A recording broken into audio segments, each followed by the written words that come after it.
अस्सलामुअलैकुम वरहमतुल्लाहि वबरकातुहू। दोस्तों, उम्मीद करता हूँ आप खैरियत से होंगे। मैं हूँ मोहम्मद मकसूद कासमी और आप देख रहे हैं बाग़ मदीना यूट्यूब चैनल। दोस्तों, आज की इस वीडियो में हम बात करने वाले हैं सऊदी अरब से एक दुख भरी खबर आ रही है जिसे अफसोसनाक भी कहा जा सकता है और साथ साथ में एक तरीके से उस कदम की तारीफ भी की जा सकती है। तो दोस्तों, क्या है पूरा मामला, लास्ट तक आप हमारे साथ इस वीडियो में बने रहें, इंशाअल्लाह आपको इल्म हो जाएगा। तो चलिए दोस्तों, वीडियो को शुरू करता हूँ। सऊदी अरब में मुख्तलिफ जराइम के इर्तिकाब के मुलजिम 2 लोगों को मौत की सज़ा सुनाई गई है। मकामी मीडिया ने यह इत्तला दी है। डॉन अखबार ने सरकारी खबर रसा सऊदी प्रेस एजेंसी के हवाले से बताया कि 2 मुलजिमान में से एक को तेल की तनसीब को धमाके से उड़ाने की कोशिश का कसूरवार पाया गया था, जबकि दूसरे को नाबालिगा के साथ ज़बरदस्ती जिनसी ताल्लुकात का मुजरिम पाया गया था।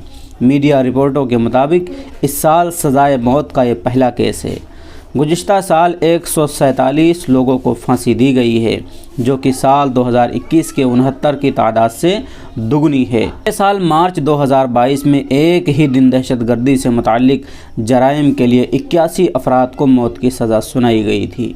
मकामी मीडिया ने वजारत दाखिला का हवाला देते हुए कहा कि हफ्ते के रोज़ सज़ाए मौत हुकूमत की सलामती और इंसाफ के हुसूल के लिए बेताब और दीगर मुजरिमों के लिए एक इंतबाह है। दोस्तों, ये था पूरा मामला कि सऊदी हुकूमत ने 2 लोगों को सज़ाए मौत दी है। एक को तेल की तनसीब के धमाके से उड़ाने की कोशिश का कसूरवार पाया गया था, दूसरे को एक लड़की के साथ ज़बरदस्ती जिनसी ताल्लुकात का मुजरिम पाया गया था। इसलिए सऊदी हुकूमत ने 2 लोगों को सज़ाए मौत का फ़ैसला सुनाया।